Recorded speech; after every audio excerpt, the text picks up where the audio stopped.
Welcome back, ladies and gentlemen, to the Barbells and Trails podcast. I'm your host, Bret. We're here yet again, episode 47.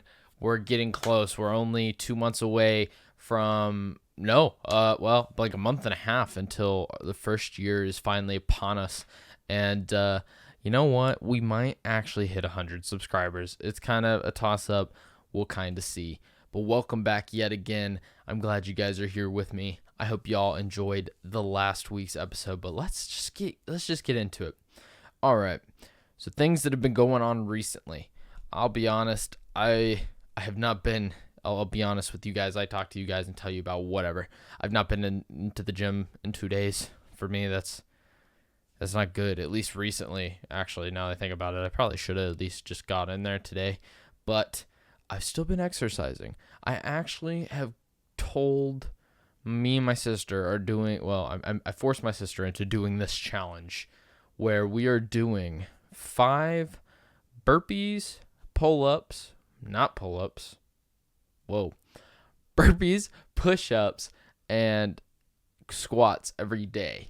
And it goes up by 5 continually every single day. So today I'm on 65 of each. And instead of, because I knew the squats would not be super challenging if I was doing bodyweight squats, would not be a challenge at all, I wear a 40-pound weight vest as well, just to make it a little more difficult. It's still not terrible, but it at least allows a decent burn, especially when you do continual reps. And I'll be honest, it's starting to get to me. Last night I went to bed and my triceps were just like, not just like sore, but just like tight and swollen. Same with my quads. It's really rough doing it every single day and it getting progressively harder. I mean, it is kind of a fun challenge. I can definitely see that I've gotten better at the burpees, but honestly, it's almost better, I feel like, to do have a break day in between and then just make it up. At least that's how I've felt, because last week I missed 2 days separately where I had to make them up the next day. So I doubled down. So like there's one day I had to do 105 squats and burpees and push-ups and stuff. But in all reality, I think I felt better from doing it that way than doing it like every single day. So I don't know, it's a struggle, and we're only like not even halfway through quite yet. I mean, we're just now almost at the halfway mark. So the next 2 weeks are going to be pretty rough, and I'm not necessarily looking forward to it. But it's been a challenge, and I like putting myself up to these little challenges, especially for like a month period, because I feel like it makes it easier to digest. I have to admit, this has definitely in general affected my regular workouts, because I feel like now, because of the quantity, that if I don't want to necessarily have to do these in the evening, or have very little to do in the evening, I got to spend a portion of my time in the gym in the mornings just doing this and knocking it out, taking away from certain muscle groups I want to hit or certain exercises I want to do. So especially once we get into higher quantities, like we're still kind of like in the medium position, but like this, and then like doing carnivore for a month, like stuff like this, I kind of like. I'm curious about doing like 75 hard, which I talked about last week with my sister. Maybe this summer. I feel like, I'm not saying it's gonna be easy. Like that's the whole point. It is a bitch, but yeah, I might do it because I kind of like those challenges. I mean, it like, especially for a shorter amount of time, it allows you to really focus on things, and it was very similar to doing like the posting shorts every day for a month on this channel. I'll be honest, I've been slacking. If you're new, I have to admit, if you're new to the podcast and you've subscribed more recently from the shorts and you're watching this, consider watching the whole thing a little bit just to get to know me a little bit. I mean, you've seen very broken down clips of the podcast.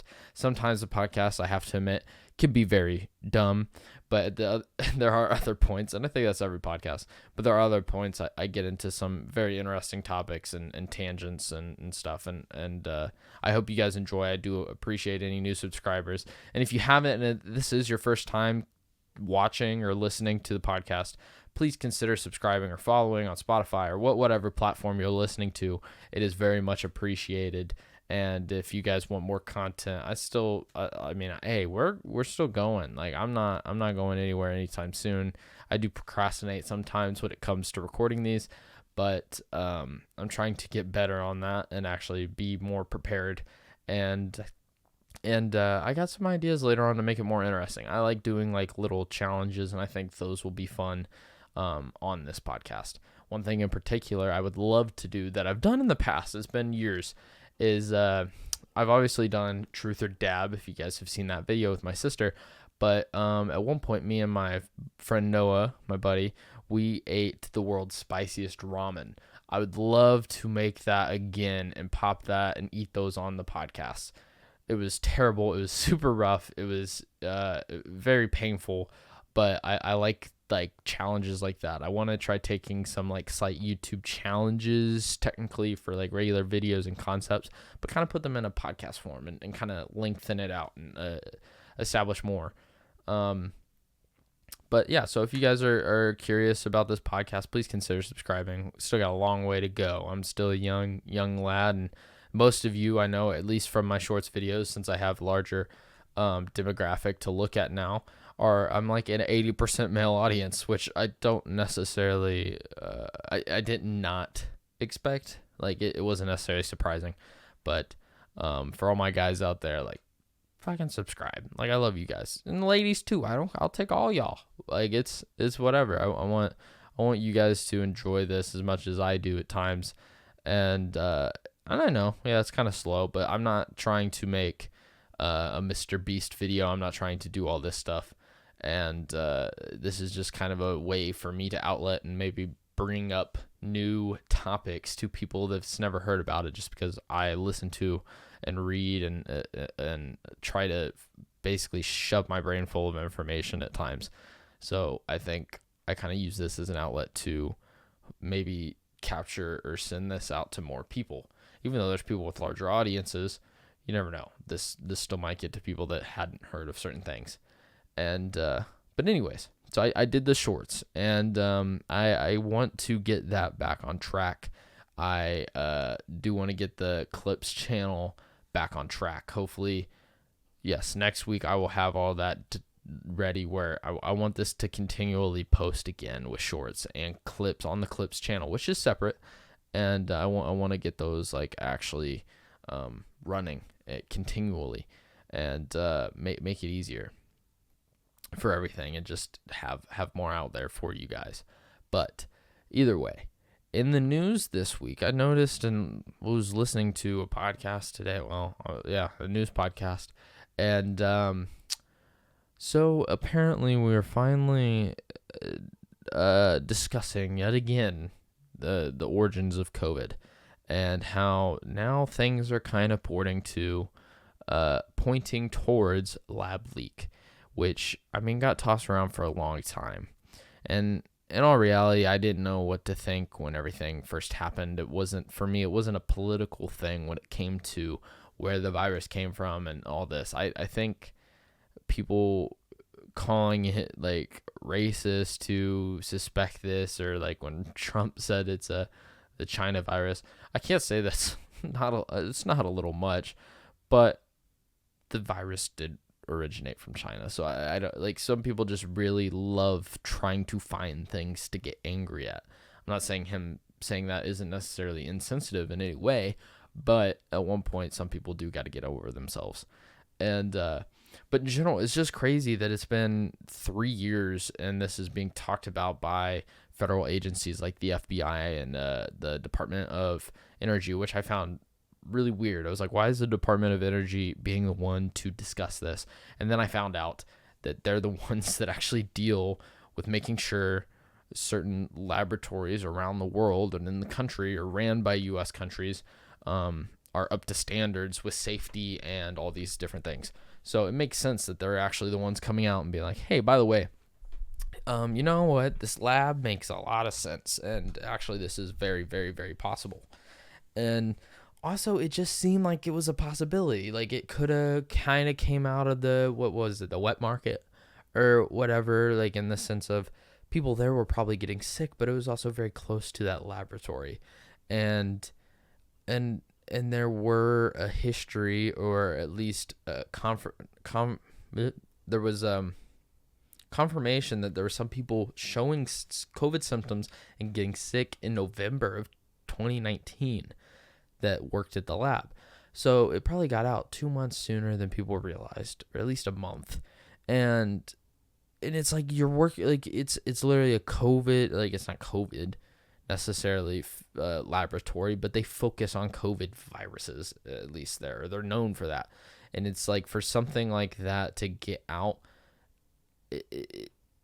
it's not necessarily super surprising, but everybody was like, well, nah, that's not it. Like, yeah, there's a virus laboratory right here in the city. This is where this pandemic originated from. But no, it didn't come from the lab. That doesn't make sense.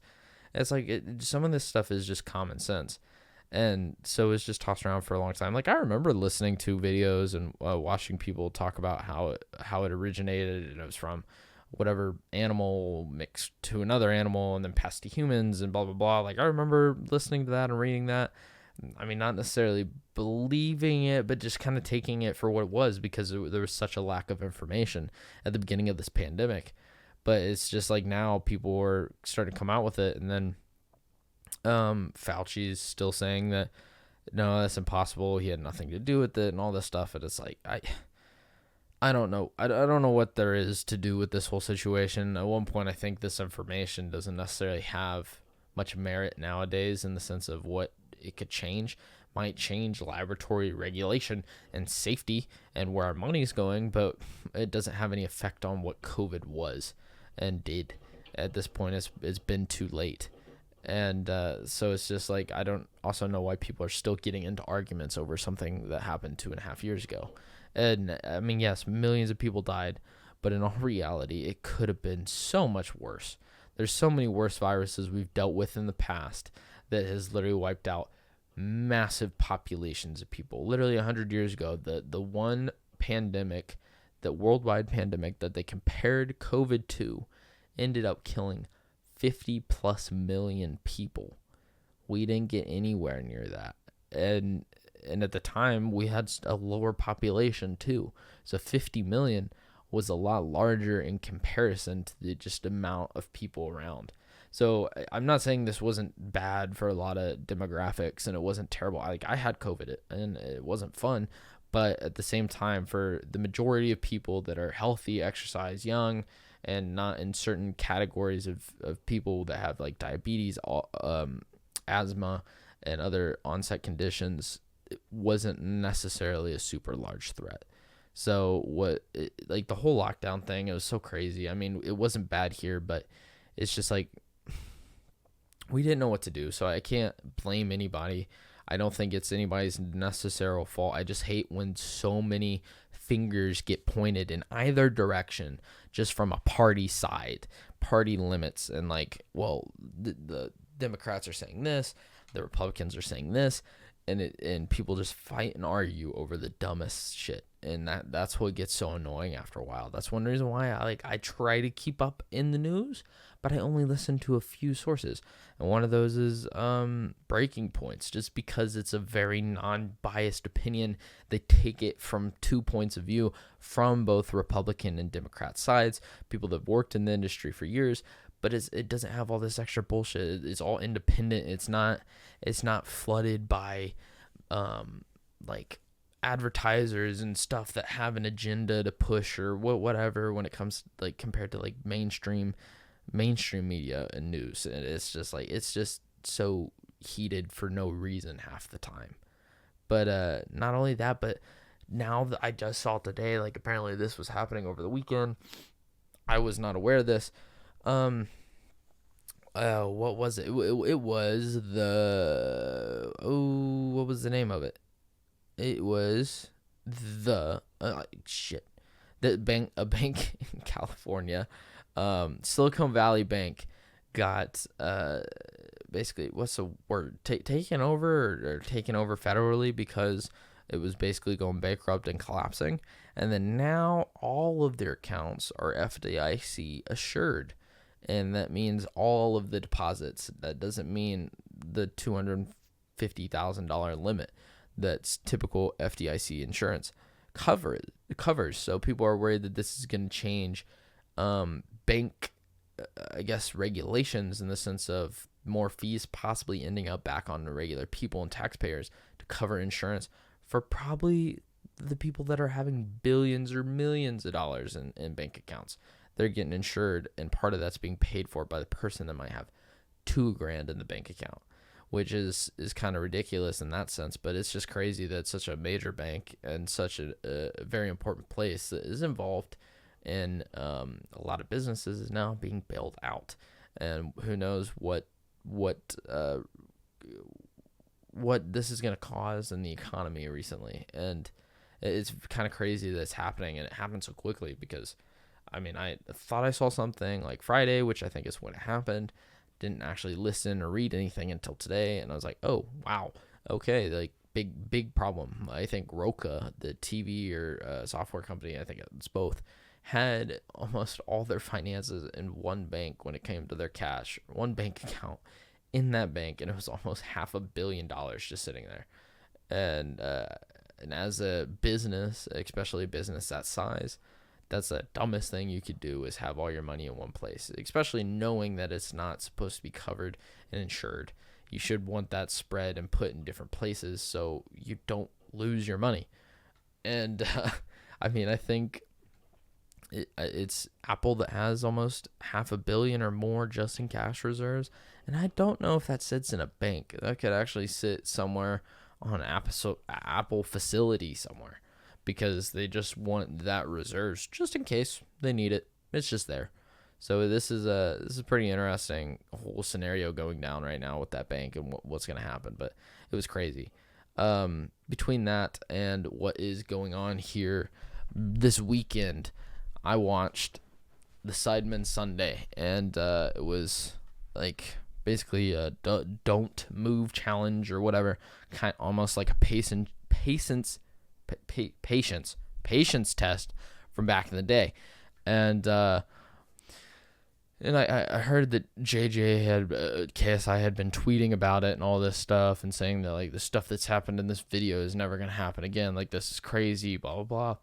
And I'm sitting there watching it, and I'm like, okay, like, I mean, this is pretty entertaining. It's funny, like the stuff that's going on, like they're messing with Harry because he has a fear of buttons, and they're bringing like animals out and whatever, and they're doing stuff and trying to freak him out and scare him and make him like pull their hands from the table and lose. But I was like, this isn't like super crazy. And then it gets down to like the last couple challenges, and then like at one point they bring a male stripper, and I was like, well, that's wild, but that's not like that nuts. And it comes down to like the last couple challenges with just Ethan and Josh, and they get like a guy that literally breathes in their face and like blowing his breath in them and burps in their mouth, and it's like weird. And then another guy like gives them a wet willy and then sticks his finger in their nose and their mouths, and then he swats fingers and sticks them into each other's mouths. I mean, it's both gross, but also like could be worse, but it's just kind of like really, really off-putting. But like the weirdest thing was that Josh sucked on his finger, and you just sit there and you're like, oh, Josh, what the fuck are you doing? Like it was very just like cringy. Like it's part of the video just made you cringe. Like other times it was funny, it was weird, it was goofy, and then by the end of it, you're just like sitting there, you just can't, you're just So it came down to a tiebreaker, and I was like, what are they gonna do for this? And I was like, it can't get crazier. And then JJ hops up on the table, and I had a feeling he was gonna whip out his penis, and he did. But he didn't only do that; he literally pissed on them. He pissed on their hands for the tiebreaker, and both of them stayed. And JJ was literally standing on a table, peeing on them. And they had to blur it all out and cut pieces out, but he literally urinated on them, which is just absolutely ridiculous. I can't believe they did that one in a video, and let alone the guys stayed there. And I'm just like, I mean, it's in both of the situations. In some of them, it's like it's gross, but it's like definitely could be worse, but it's still kind of like it's just very off-putting. And then they're just sitting there laughing, like dying, just getting pissed on. It is just so random and weird. But like I love the Sidemen Sundays. Like they're my form of entertainment. Like my weekly TV show that comes on once a week, at least when it comes to the main channel, and I watch it every Sunday. And it's just fun to do. But the stuff they post sometimes is absolutely ridiculous. So I did not mention this in last week's podcast because I did have it done, I think, by the time I recorded it, if I remember correctly. But I finally finished. I got the ability to sit down and finish The Obstacle is the Way by Ryan Holiday. It was absolutely an amazing book. I've listened to him talk before, and he's come on, I think, Rogan multiple times and done other stuff and other people, and he's talked about things and the stuff he does and the work he does. Absolutely amazing writer, let alone the stuff he talks about is awesome. And this was, I think, his first ever book on Stoicism. And so this book is all about the ancient Stoics from Greece and Rome, and people like philosophers like Marcus Aurelius and Epictetus and all these ancient philosophers on Stoicism and how to basically deal with day-to-day emotions and philosophy and all these different lessons from ancient teachings and how we could implement them in our modern lives. And he has multiple books on this. I want to read all of his books. I contemplated buying some a few weeks ago, but buying physical books are a little pricey. And it's amazing. So I kind of want to break down some of the stuff in his book, but it was very fascinating, some of the stories and the lessons he talked about. But in the book, there was three main lessons that he talks about when it comes to using your obstacles as a way forward in the sense of motivation and strengthening your resolve. And it's perceptions, action, and will. And he starts the book off with perceptions, basically how you interpret certain events, basically changing your perception from being so negative and emotional and not being able to necessarily control your emotions and the situations and look at it in a different light. Kind of take whatever terrible situation you're in and look for almost this silver lining and what did this situation teach you? What is this hardship taught you? Where could you push and become better and use this to your advantage? And basically taking crappy situations and turning them into an opportunity for yourself.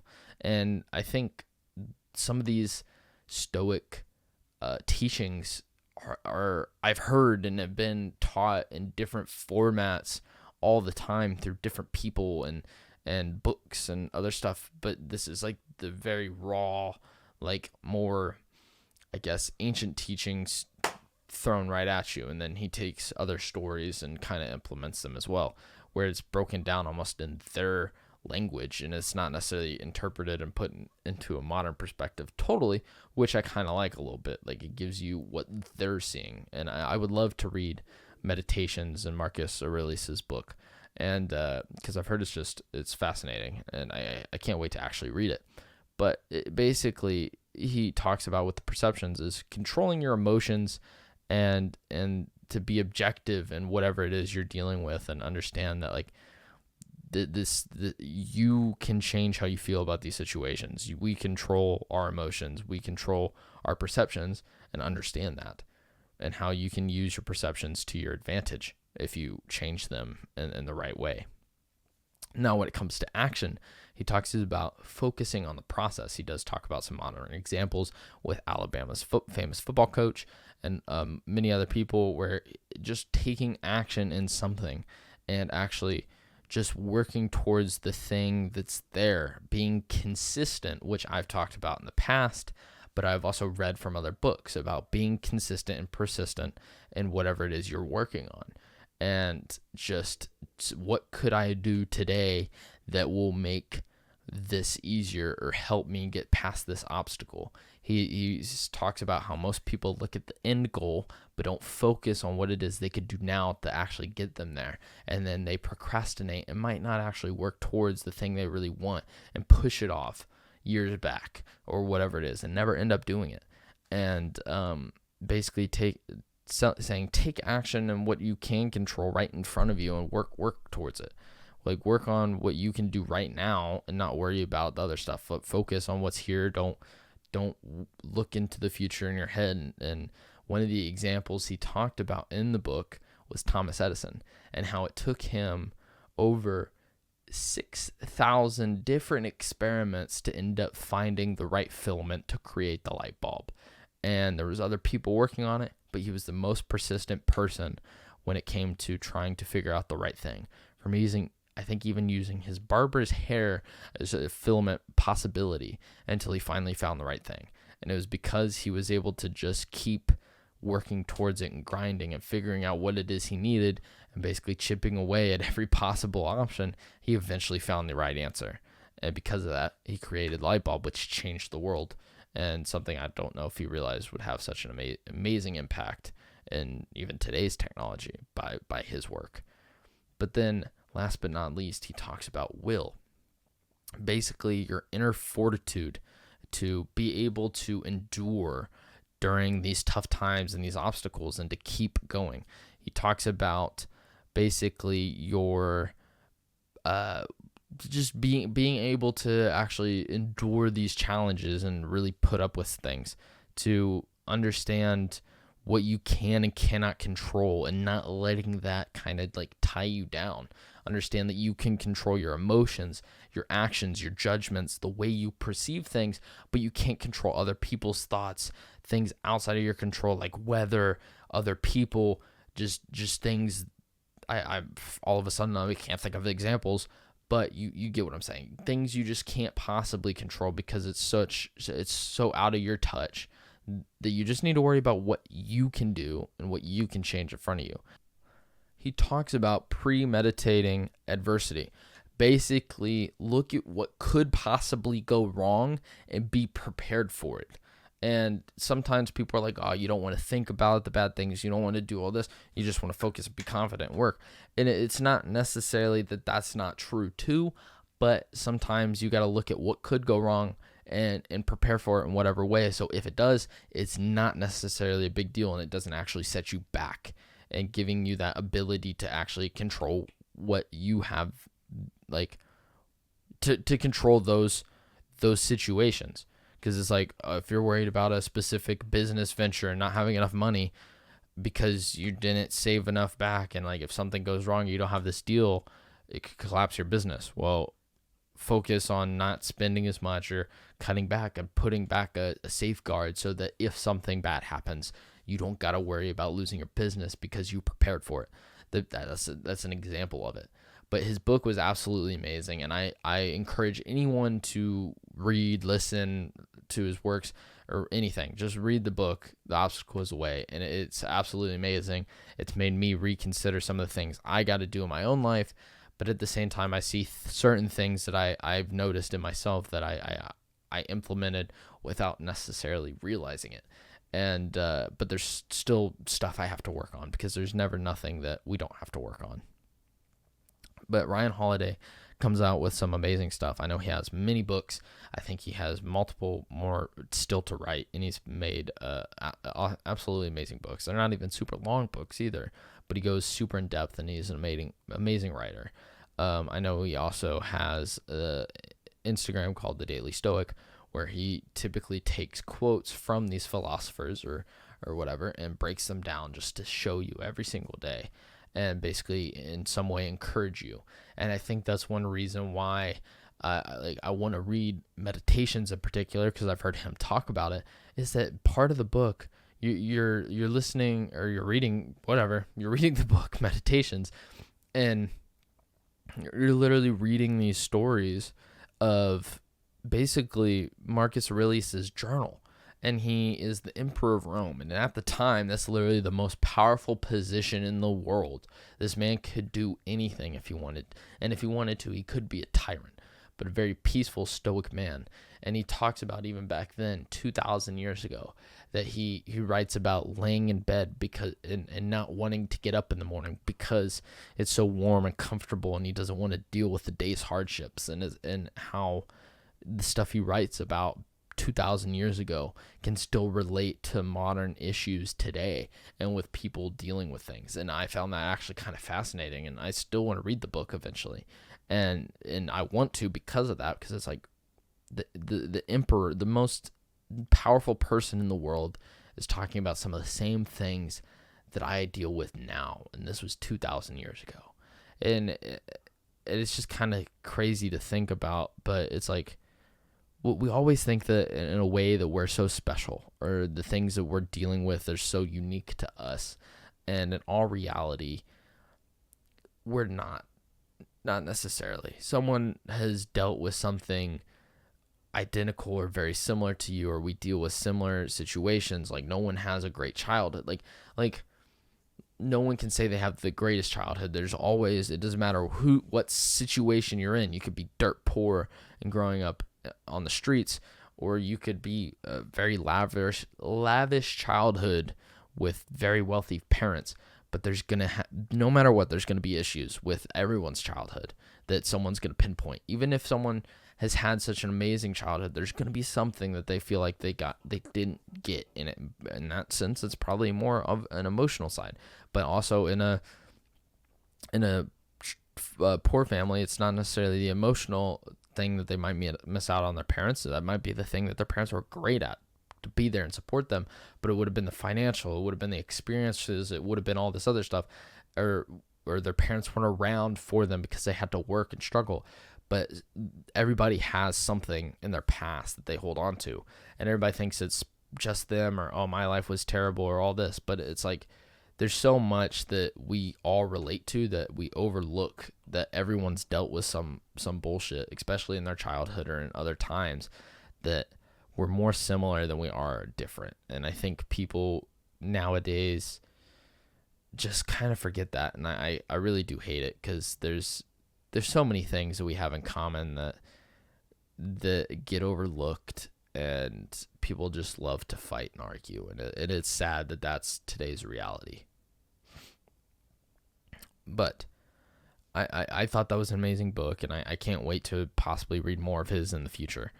But I am on a new book that I started last week. I'm not super far into it, and it is Why We Sleep by... I should have got the author's name. I'm so sorry. I should have got the author's name. That is my bad. But it's called Why We Sleep. And I don't know if I will actually have this done by the next podcast, because it's like a 14-hour book, roughly, on the estimation. That's a lot of reading or listening, and in certain situations I don't like to listen because I can't actually focus as well. And I want to try to take in the information as well as possible. But so far, it's still an amazing book, and the stuff I'm listening to is it is kind of wild, and some of it is very broad and basic and well known, but like, sleep is very fascinating, and I can't wait to kind of talk about this more, because I know that it's very important. I've always had a pretty good connection with sleep, but I know other people don't, and some people can go without sleep. But basically, his whole thing is we need at least 8 hours of sleep, at least the ability to get 8 hours of sleep, and that we still don't, like, there's still a lot we don't know about sleep. I think he dives more into it at the later parts of the book, but he talks about how, like, we are still, like, sleep has not been studied much at all, and that we've just within the past, like, 50 years really started understanding what this is. And before 50 years ago, pretty much all throughout human history, sleep was just a thing. We didn't necessarily know why we did it, what it was about, but we just did. And every single animal that we know of sleeps and has a circadian rhythm. But the thing is, it has such a crazy impact on your immune system, your brain health, your mental health, your physical recovery, and your muscles, and just your heart health, just everything. It's absolutely crazy, and I can't wait to really get into a little more when it comes to pros and cons of getting sleep. I've always realized that sleep is very important. I've definitely put it on the back burner at times, but I'm realizing how important it is, especially now that I'm trying to go to the gym 7 days a week and stay up on things. It's just so much better for you. And it sucks because it does feel like you're taking away time. And I think part of that for me is I get up at like 5 in the morning. So I go to the gym in the mornings and I do other stuff where that means I need to try going to bed to get that time. I need to be in bed between like 8 and 9 o'clock. And for someone that's 21, that's like absolutely ridiculous to think about. And it's rough because it's like, I think I would prefer, and normally I think I would function better and naturally probably stay up for another hour or two. And I would probably sleep till about 7:38 naturally, but I can't right now. That just because of work. And he talks about how sleep schedules have been messed with badly by actual work periods and why, like, when people work, and that it affects certain portions of the population a lot worse, and it actually causes higher rates of obesity and depression and mental health issues for people that naturally will sleep at later times, and that night owls are real things. That evolutionarily, we actually ended up with types of people that would go to bed at like 8 o'clock and wake up at like 5 or 6, and people that would stay up till midnight or later and wake up at like 9 to 10 in the morning and stuff like that. Like, it was a natural thing where it's almost like we over time developed a watch where people were automatically awake when other people were asleep, so someone was at least aware of their surroundings, and it's just a very natural thing. But we've kind of deleted that from society, at least the majority of it, and basically tried putting everyone in one bubble. But in all reality, this causes many consequences for many people. And I don't totally know where I am. I think I'm like right in the middle. I'm not necessarily a morning person. I'm not necessarily a night owl. I can do either at times, and I think we all can. But I'm really starting to understand how sleep actually affects my mood, my day, my recovery, and understand the importance of it on your overall health and longevity and life, and especially once you get older and the effects it could have on your brain, and with Alzheimer's and heart disease. It's absolutely crazy the effects that sleep might have. But I can't wait to actually finish his book. It is a lot of information. I can't deny. It has kind of made me want to doze off at times, but he literally, he actually discussed this at the beginning of the book, where he's like, if you fall asleep listening to my book, to me, it is not a insult. It's actually very, what did he say? It's like actually very pleasing, because that means you want to save this information as quickly as possible, because when you sleep, typically that's when your brain takes short-term memory and forces it into long-term memory, and you actually like memorize and learn things. And so he was like, I don't see it as a bad thing. And I'm like, well, that's fair. And I haven't fallen asleep while listening to the book, but I can't deny that it has made me a little tired. But I can't wait to finish that book, and there's still so many I want to read this year. Last year I got to like 14 books by the end of the year, especially after I get my license, my realtor's license done. That will give me a little more free time to read. And once I get my schedule like back on it, which I'm getting there.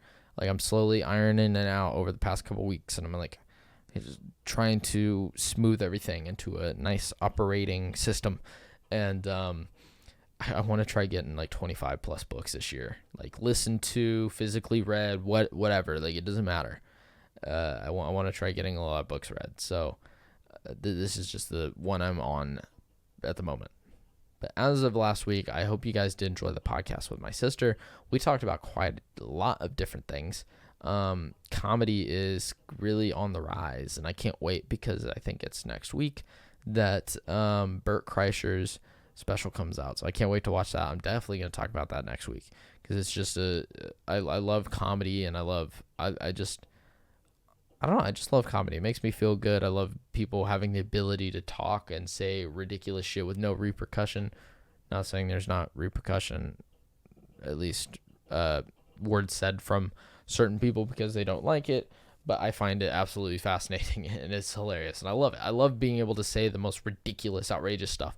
I say that kind of stuff for a comedic effect all the time. Like I've always had that.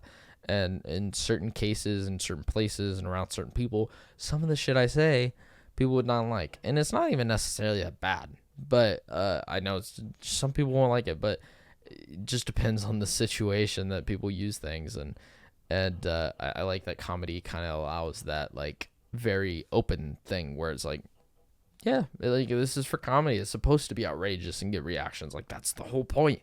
And I kind of like that. But I just finished today and binged watched another show series. I realized I can't watch TV shows because I do have an addictive personality in certain cases where I will want to keep watching the show. And I think that's why maybe I realized that I didn't watch a lot of TV shows for a while, and that's probably a good thing. Where now it's like this year I've watched like 4 or 5 already, and I get into it hard. And it's like, yeah, maybe I should just stay away from TV shows because it's not great for me. Like a movie, it's like, it takes up like 2 hours of my time. A TV show, it's like it takes up 20 hours of my time, depending on the show and how many seasons and whatever. It's like, yeah, maybe I should just stick to movies because it's not as life consuming to actually finish it. But me and Bailey talked about this last week, but I watched The Legend of Korra. If you guys don't know, it's the second series to Avatar the Last Airbender. As you guys could tell from last week's episode, if you got to that point, I had quite an imagination as a child, and Avatar was one of those shows that really sparked that with me. And I loved the lore. I got into this last week. My imagination as a kid was absolutely wild, and I loved just taking in information and world building and just like creating worlds in my own mind. I don't think I'm good enough to be an author, but I love to just imagine it all and like really live in it in my own head. And I think that's why like I really got into Harry Potter as a kid. That was like the first books I ever really read. And I think the reason why I kept reading it and enjoyed it was because I could just imagine it all very vividly in my mind and create it and build off of it in my head. And my imagination was, I feel like pretty heavily up there. But I watched the show. It was the original series came out and started in 2005 or 6. I did not realize it was actually that old. This series started 2012, 2014, I think, which is very quick considering it's 4 seasons. And then now, 2 years from now, they're supposed to be releasing a 3rd series. That's the next Avatar in line.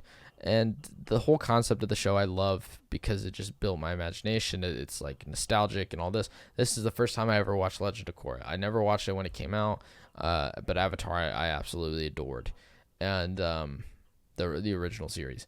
So I can't wait to kind of see where this next series goes. I was definitely the person where I didn't want to necessarily watch this series because I especially after rewatching the first one, I was like, man, the first TV show was just so good, and I love it so much that I kind of don't want to watch the next series because all the characters I love are going to be different, gone, and not necessarily in the show. You know what I mean? So it was kind of sad in that aspect, but at the same time, I loved some of the characters that were in this show because of their relation to some of the original characters, and so that is kind of cool, and it was really good. But there's a lot going on in the Avatar like universe, quote unquote, and it will be quite fascinating what all comes out over the next 3-4 years. I mean, the Avatar creators were actually supposed to be a part of the live action TV show that's supposed to come out on Netflix. It was originally supposed to be filmed at the end of 2019, 2020, but that all got pushed back because of COVID. So like I think filming just ended last year, so I'm guessing the show is going to come out sometime this year or next year, And sadly, they jumped from that project, I'm guessing because Netflix restricted creative freedom, sadly. But it's supposed to be similar to like a Game of Thrones, where the first season is going to be like 8 to 10 episodes of hour-long episodes for it, and it's going to be live action. I think they're actually using certain filming techniques, kind of like The Mandalorian, when it comes to these giant projector walls, so that they actually, when they are recording and filming originally, that they're kind of in the environment and they're engrossed in it, and it's going to look really, really good. Because I've never watched The Mandalorian necessarily. I haven't sat down and watched it, but I know the show looks amazing. And so that's going to allow for a lot of different changes, and possibly won't be one of Netflix's biggest TV shows whenever that does release. But not only that, like I said, they're creating the third series here in a couple of years. But I just read today that they're actually creating 3, I'm pretty sure, feature-length films, animated films, coming out next year. So 2024, 2025, and 2026. That the Avatar Studios is handling. And I think one's supposed to be about Avatar Kyoshi. One's supposed to be about Aang and the gang, about 12 years after the original series, which will be really cool because there's been some comics that kind of depicted the story in between. But other than that, there hadn't been a whole lot on filling in the blank between the first and second show. And then I think there is supposed to be another movie about the in-between of Korra and then this new Avatar. So this will be kind of fascinating, and I just love the world building in the show and the characters and the people and the cast and how it changes so much and so quickly. And also just I've watched like behind the scenes stuff and how they came up with this, where they literally took different martial art classes to learn different forms of martial art and cultures from around the world to implement them into the show, and take certain characteristics of people and religions and all these things to build them into the cultures of this TV series. Not only that, but changing how each country and each element's technique is when it comes to fighting, and making it from different martial arts and turning it into the bending or whatever into the show. And I just find it fascinating. I think some people are saying, or I read somewhere, that Avatar could be the next Marvel. And I think technically if they do expand and they make those 3 movies and another TV show comes out and then a live action comes out on Netflix and a bunch of stuff, it's definitely going to grow the audience tremendously for the whole studio and the concept and the show and the books and everything. It is going to grow it massively, but I don't think it'll ever get to the point of Marvel. Because in all reality, I didn't realize originally when the show came out, because I was not watching the show when I was 4. So I didn't realize it actually came out in 2005. But I mean, it took 7 years to make the next series. And then now it's taken over 12. It's going to be like 13 years since the start of Korra to the next series. So it's like this could keep going on, but at the same time, these large gaps in between, and unless they start producing and creating more stuff, I don't know if it will ever necessarily get that large. I think it's definitely going to be bigger if all of these projects come out over the next 4 years, but I don't know how large this will ever really be. I think there's still a massive audience, because I think still new kids and the younger generation, at least some, have loved and watched and enjoyed this, let alone the people that watched this as a kid are now my age or in their mid-20s that still love it, because some people consider it to be one of the best animated TV shows of all time. And just because of the characters and the world and everything about it, and the amount of effort and care that was put into such a show. And I understand that on both fronts. So I'm really curious to see exactly what happens with the future of the Avatar series in the studio over the next coming years. I know this is very nerdy and some people would say childish, but it's just, when you have a nostalgia for certain things, it just gets you there, and there's just certain things that you really love, and like I'm trying to think of other comparisons. I mean, Harry Potter would be one of them, and I loved it as a kid. I read the books, I think at least twice, and I've watched all those movies so many times. I never got really into stuff like I was never. I would love shows emotionally and be very attached to shows and people, but I was never the kid to like have. I didn't have like Avatar toys. I didn't have like Harry Potter wands and bullshit. I didn't have like costumes. I didn't have posters. I didn't have any of that. I just enjoyed the essence of the show and like the way it made me feel. And I still enjoy it. It's just like Friends. It's like when I talked about Friends 2 weeks ago, it's like this show was just so good that when I watch it, I just can't necessarily explain the feelings it brings me. So I'm super excited to see where this goes, because I know that the same people at these studios and these writers created such an amazing childhood for me and developed my imagination as such a young kid that I can't wait to see what they come up with next.